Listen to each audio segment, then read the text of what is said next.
नमस्कार दोस्तों, स्वागत है आपका हिंदी नॉलेज शो में। तो दोस्तों, आज की वीडियो बहुत ज़्यादा महत्वपूर्ण है कारण क्योंकि इसमें आपको पता चलेगा कि बायकॉट चाइना की मुहिम जो भारत से बाहर चल रही थी उसने क्या कमाल कर दिखाया है और इससे भारत के उन लोगों को कुछ सबक सीखने की ज़रूरत है जो ये कहते हैं कि बायकॉट चाइना मुहिम से कुछ खास नहीं होने वाला। उन्हें बहुत ज़्यादा इंस्पिरेशन इस वीडियो से मिलने वाली है।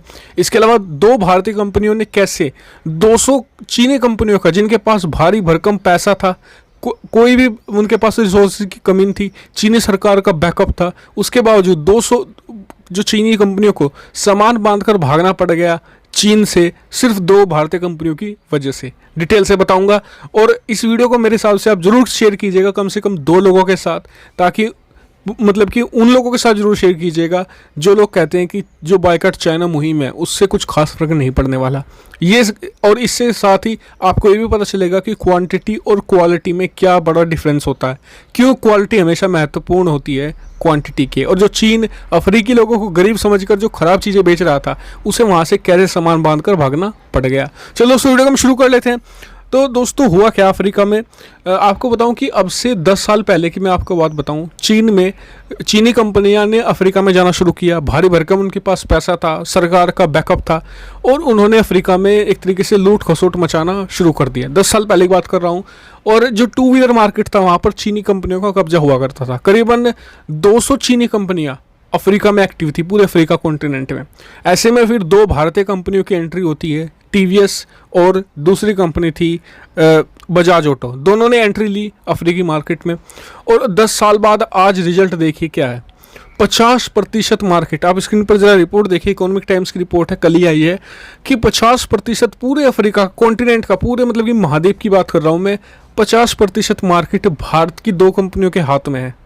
कितनी बड़ी बात है भारत। हालांकि इसमें हीरो भी है, लेकिन हीरो का बहुत छोटा चंक है। मेनली 2 ही कंपनियां हैं जिन्होंने पूरी तरीके से कब्जा कर लिया है पूरे अफ्रीका कॉन्टिनेंट पर। और जो 200 कंपनियां कभी हुआ करती थी वो आज रह गई हैं 40 कंपनियां, और उन 40 कंपनियों की भी हालात खस्ता है, क्योंकि जो बाकी की जो मतलब कि जो 50% जो मार्केट बचता है उसमें कुछ वियतनामी कंपनियां, कुछ थाई कंपनियां हैं, थाईलैंड की, इसके अलावा दूसरे देशों की कंपनियां हैं, लेकिन मेजर जो चंक है वो भारतीय कंपनियों के पास। और कुछ अफ्रीकी देश तो ऐसे हैं जहाँ पर 70-80% तक भारतीय कंपनियों का डोमिनेंस है। इसका कारण मैं आपको बताता हूँ। चीनी कंपनियां क्या किया करती थी कि अफ्रीका से, मतलब कि अफ्रीका में नहीं बनाती थी अपना सामान, बाहर से चीन से बनकर आता था और अफ्रीका में आकर डंप कर देती थी, यानी कि यहाँ पर एक्सपोर्ट कर देती। भारतीय कंपनियों ने क्या, बाकी भारतीय कंपनियों को कब्जा कराने की कोई रणनीति नहीं थी कि हम अफ्रीका में कब्जा करेंगे, क्योंकि देखिए जो बुरी चीज़ होती है ना वो ज़्यादा समय नहीं टिकती। चीन के साथ वही हुआ। भारतीय कंपनियों की रणनीति ये थी कि हम अफ्रीकी लोगों के लिए अलग प्रोडक्ट बनाएंगे, अफ्रीका में ही बनाएंगे, और जो वहाँ पर जो, यहाँ तक कि भारत ने जो अफ्रीका में जो बाजार है उसके लिए अफ्रीकी लोगों को ही नियुक्त किया, क्योंकि भारतीय लोगों को, यही तो फ़र्क है चीनी और भारतीयों में मेनली, वो कब्जा करना चाहते हैं और हम दिलों में बसना चाहते हैं। तो यही हुआ और इसका असर भी देखने को मिला। पिछले 2 सालों में बायकॉट चाइना मुहिम बहुत तेज़ी से बढ़ी अफ्रीका में, क्योंकि अफ्रीकी देशों पर बहुत भारी कर्ज भी ला दिया था चीनी सरकार ने, और इसका भी फ़ायदा भारतीय कंपनी को कहा जा रहा है कि मिला है। लेकिन मेनली यही हुआ कि भारत ने अफ्रीका में भी प्लांट बनाए और वहीं के लोगों को काम पर रखा, जिससे कि उनके अंदर भी ऐसा लगा कि अपनेपन की भावना होती है, क्योंकि उनके देश में सामान बन रहा है। हमारे देश में भी होते हैं, जब कोई विदेशी कंपनी आकर भारत में सामान बनाती है, जैसे कि हुंडई है या सैमसंग वगैरह। सैमसंग ने दुनिया का सबसे बड़ा मैन्युफैक्चरिंग प्लांट लगाया है नोएडा में, तो उनके अंदर भी इस चीज़ को देखा गया। अफ्रीकी लोगों ने देखा कि ये भारतीय कंपनी भारत में आकर भारत में छोड़कर यहाँ पर हमारे लिए सामान बनाती है, हमारे लोगों को रोजगार देती है, तो क्यों ना भारतीय सामान को अपनाया जाए, और इसी का असर देखने को मिला। इसके अलावा एक फैक्टर और था जिसने काम किया, वो था क्वालिटी वर्सेस क्वांटिटी। चीनी सामान सस्ते जरूर थे भारतीय सामानों से, जी हाँ बिल्कुल, अफ्रीका में जो चीनी सामान सस्ता है भारत से, और भारत वहाँ से थोड़ा सामान महंगा भी बनाता है, लेकिन जो क्वालिटी होती है, जो ड्यूरेबिलिटी होती है, वो अफ्रीकी लोगों को दिखी कि भारतीय सामान महंगा जरूर है, लेकिन वही बात है कि सस्ता रहे बार बार और महंगा रहे एक बार।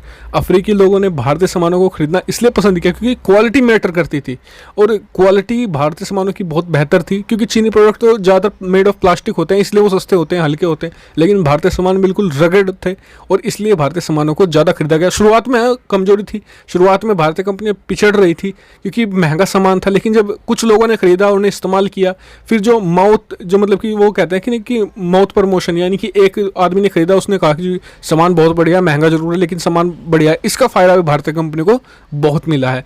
और ये बहुत ही बेहतर चीज़ है भारत के लिए, क्योंकि और ख़ासकर सरकार ने भी भारतीय सरकार ने भी थोड़ा प्रमोशन करने की कोशिश की भारतीय सामानों की अफ्रीका में, और दूसरे सेक्टर में भी भारतीय कंपनियां बहुत तेज़ी से आगे बढ़ रही हैं और चीन को बहुत तेज़ी से बीट करेंगी।